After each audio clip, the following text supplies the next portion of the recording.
The knock came at 9 in the evening in a snowstorm that had already put a foot of new snow over the yard, and Jonas Wren went to the door of the line shack with the rifle in his hand, because a person at his door in that weather was either dead or was about to be.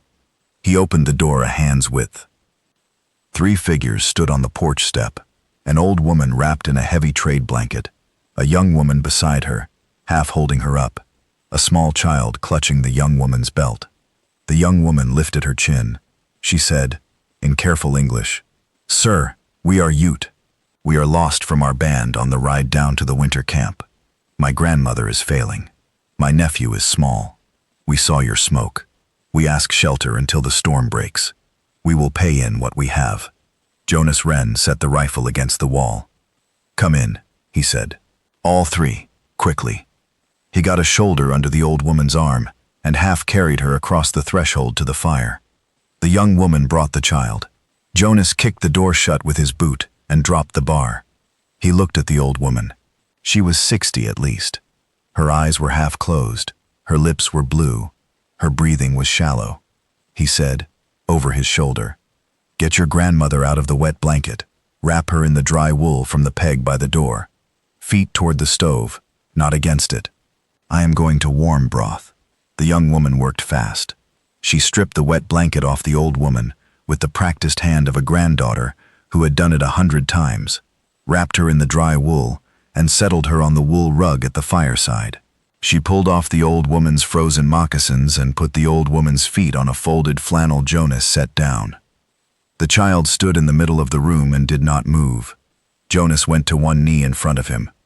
He said, gently, "You are safe, small friend. Come, sit with your grandmother by the fire. What is your name?"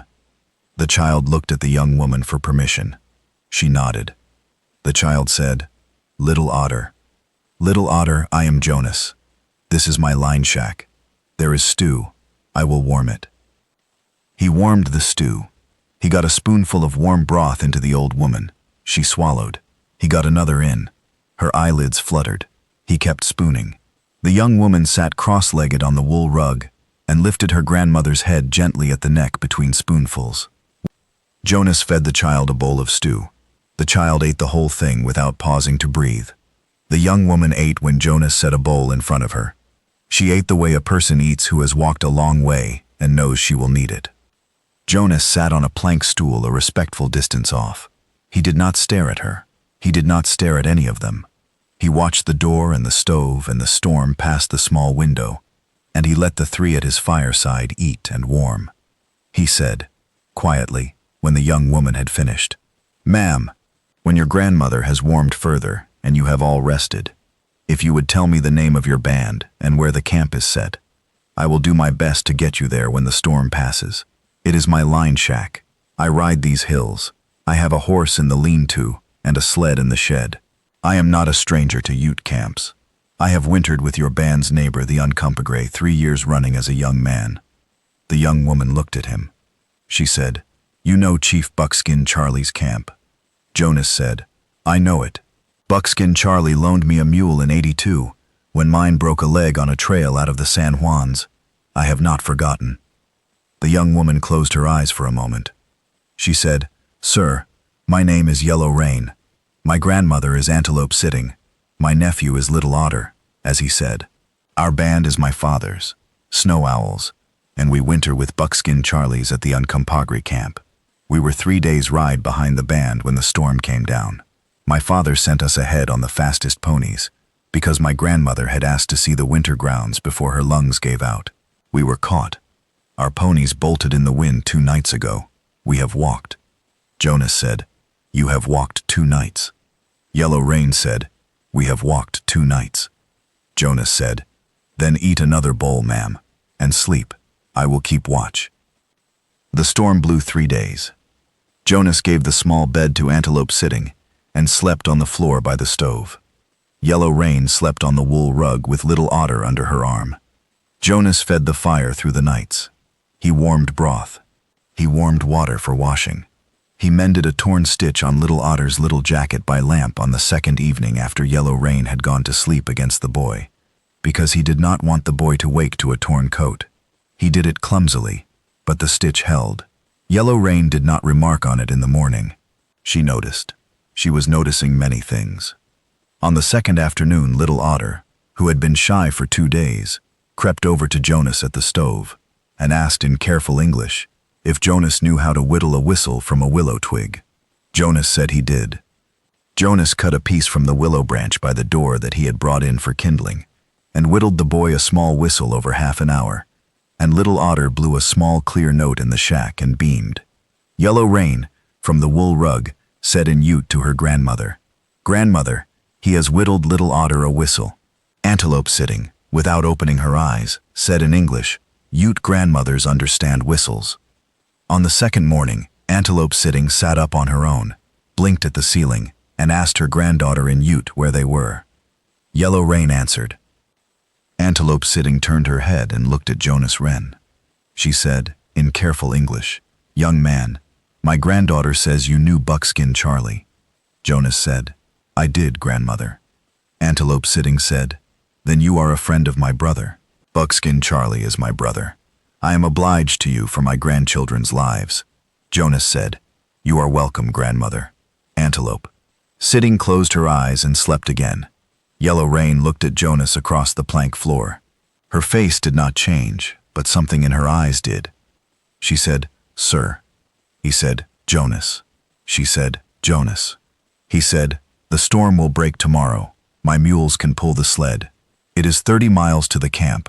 I will drive you all 3. Yellow Rain said, "Thank you, Jonas." The storm broke. Jonas hitched the mules to the sled at first light. He packed a bedroll of buffalo robes into the sled bed. He got Antelope Sitting settled with pillows and quilts. He got Little Otter settled beside her under a robe. He held the reins. Yellow Rain sat on the driver's board beside him. She was quiet the first hour. She was quiet the second. She was quiet the third. Then, sometime in the fourth, she said, without turning, "Jonas, I have been a widow 4 years. My husband was Long Rider. He was killed by a fall from a bad horse. He was a good man. We had no children." Jonas said, "I am sorry, Yellow Rain." She said, "You are married." He said, "No, I was married. Beth Wren, 9 years ago. She died of a fever the winter after we came here. We were 7 months married.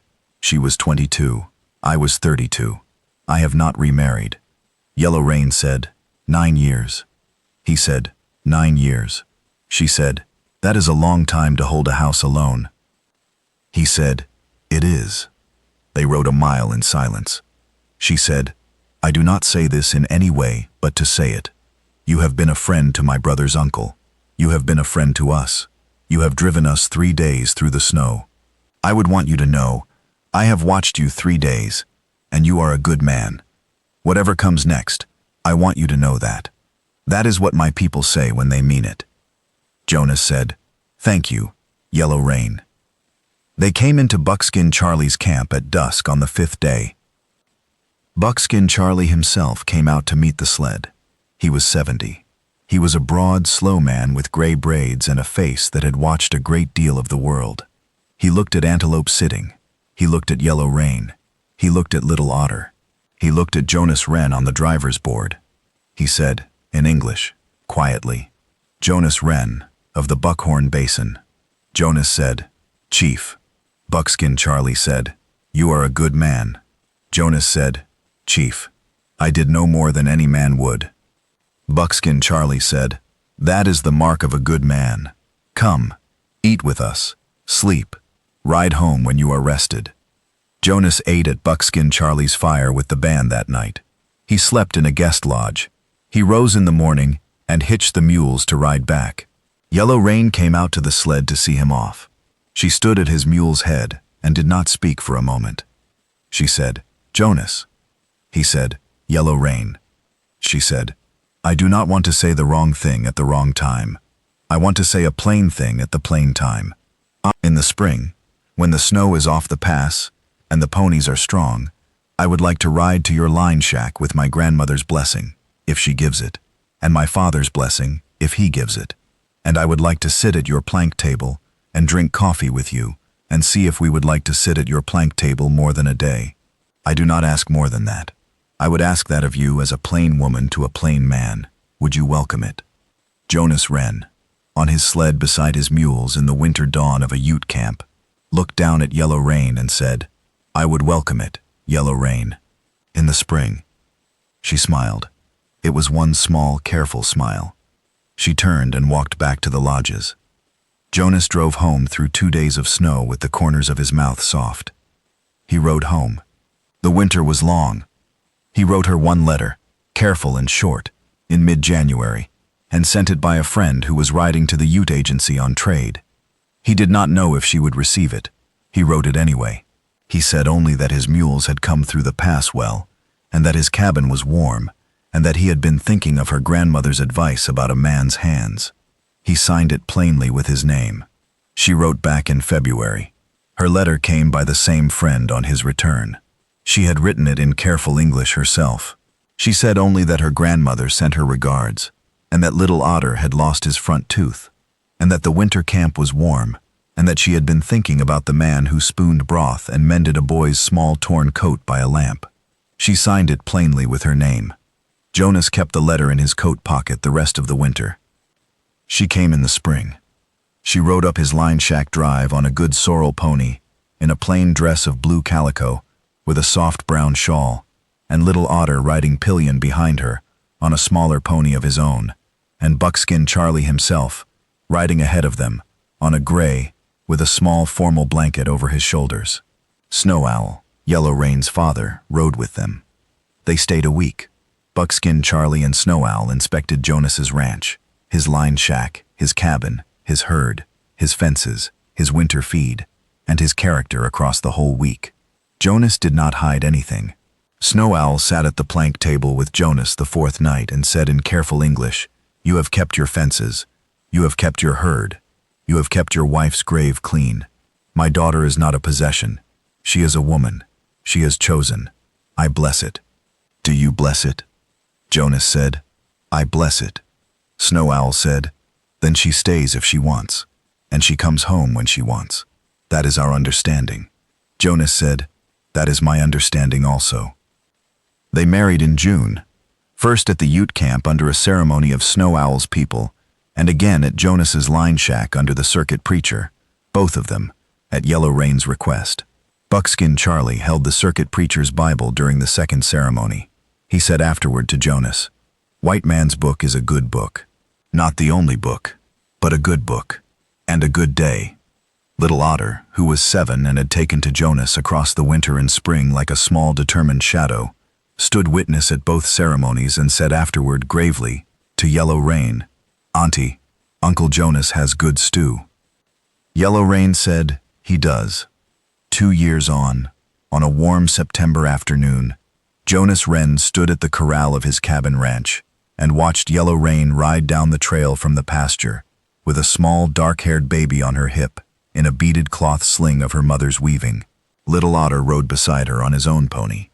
The baby was called Sky, was a year old, and was already a stubborn small person who put her hand on the bridle of any horse she rode past. Yellow Rain dismounted. She kissed Jonas's rough cheek. She said, in careful English, and then in Ute, husband. He said, wife. Sky pointed at a hawk turning above the pasture and said, in her 4 words, bird, big, bird. There. Jonas took his daughter into his arms. Yellow Rain leaned her shoulder against his. She said, do you remember what my grandmother said when you spooned broth into her the second night at the line shack, before she could open her eyes? He said, I remember. She said, a man is a man by his hands. She said it in Ute. I did not translate. He said, I know. I did not need it translated. She said, how did you know? He said, because I have watched my father say it in English 50 times to me when I was a boy. I did not know the Ute for it. I knew the sentence. She said, a man is a man by his hands. He said, a man is a man by his hands. She kissed him plainly. Little Otter looked away and pretended he had not seen.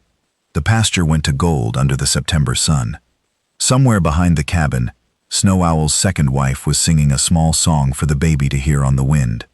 and Yellow Rain, who had walked 2 nights in a snowstorm with her grandmother and her nephew, and had knocked on a strange rancher's door because there was smoke coming from the pipe, put her cheek against her husband's cheek, and understood that the good slow country had, in its good slow way, joined 2 peoples in a small snowbound line shack over 3 cups of coffee, and given them, in that joining, the whole rest of a wide honest life. And so it had.